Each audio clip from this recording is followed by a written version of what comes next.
Magandang buhay mga kabatak. Ako nga pala si John Lon, isang OFW, skilled worker, farmer dito sa Japan, Nagano-ken. Itong ginagawa ko ay tinatawag na panchipak.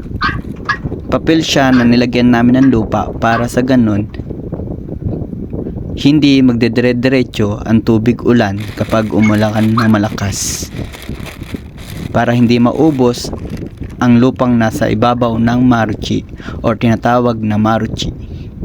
Plastic siya na nakalagay sa lupa na aming pinagtatamnan. Ganito ang process ng paglalagay ng panchipak. Tara mga kabatak, kunwari tayong magtatrabaho. Pero sa ganyan, ginagawa natin ito para matanggal ang ating mga pinagdadaanan sa buhay, maging masaya sa pag-upload ng mga video na ating sinasabuhay sa ating gawain. Tara!